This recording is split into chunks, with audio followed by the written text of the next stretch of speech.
Yellowstone Lake is one of the more dangerous bodies of water in the U.S. It is 450 feet deep in some places and 136 square miles. It stays at a balmy 43 OF year-round with winds able to churn up 5-foot waves. Yellowstone is one of the most popular tourist destinations in America. Over the last 150 years, there have been several reports from park rangers, scientists, and tourists in the historical records. The sounds have been described several different ways, such as harp-like, similar to human voices, or the sound of metal cables crashing against each other. A geologist, Frank H. Bradley, explored and documented Yellowstone as a member of the Hayden expeditions. In 1873, he recorded that, "While getting breakfast, we heard every few moments a curious sound between a whistle and a hoarse whine, whose locality and character we could not at first determine, though we were inclined to refer it to waterfowl on the other side of the lake." Edwin Linton, a professor of biology at Washington and Jefferson College and a specialist in marine parasites, was working in Yellowstone in the summer of 1890 as part of a project for the U.S. Fish Commission. Linton, his colleagues, and his guides heard the mysterious sounds more than once during that trip.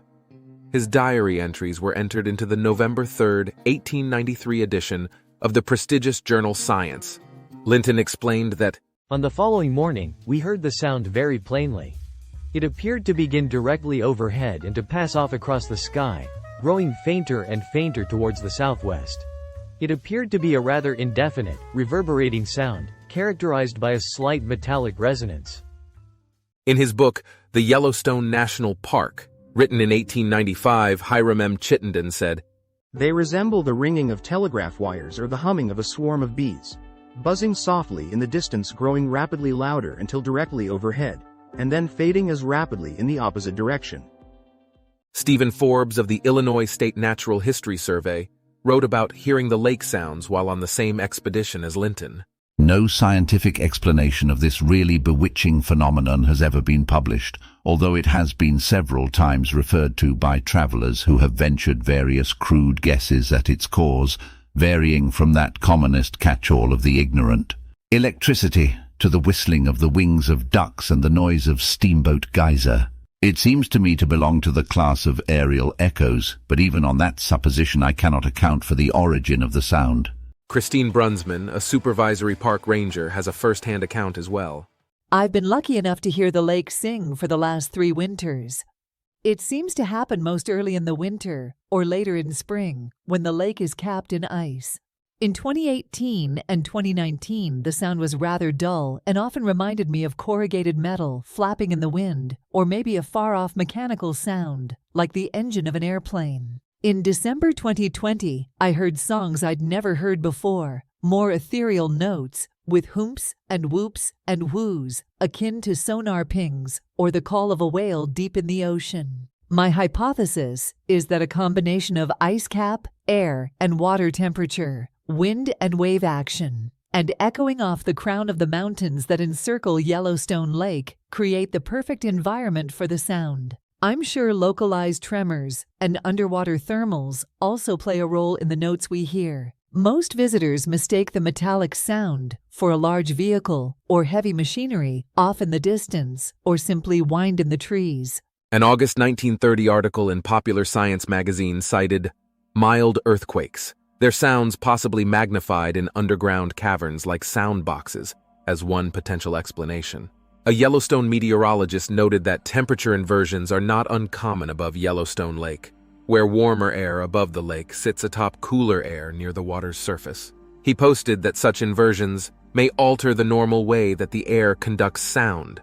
It might produce sound mirages in which distant noises of geysers, birds, or steamboats might appear to come from near at hand. A historian at Yellowstone Park, Lee Whittlesey, a longtime resident of the region, said that the Yellowstone Lake sounds aren't often discussed by park insiders. He explained that an August 1930 article in Popular Science magazine cited mild earthquakes, their sounds possibly magnified in underground caverns like sound boxes, as one potential explanation. A Yellowstone meteorologist noted that temperature inversions are not uncommon above Yellowstone Lake, where warmer air above the lake sits atop cooler air near the water's surface. He posted that such inversions may alter the normal way that the air conducts sound. It might produce sound mirages in which distant noises of geysers, birds, or steamboats might appear to come from near at hand. A historian at Yellowstone Park, Lee Whittlesey, a longtime resident of the region, said that the Yellowstone Lake sounds aren't often discussed by park insiders. He explained that, "I was a tour guide and a ranger naturalist, and I don't remember ever using it in a program. It's just not something that is well known among Yellowstone interpreters or Yellowstone tour guides." So what do you think is making the noises around Yellowstone Lake? Is it the wind whistling through the trees or over the mountains? Is it steam coming out of a distant geyser like a giant teapot? Is it weather, small earthquakes, or some other geological activity? Let me know your thoughts in the comments below. Thanks for watching.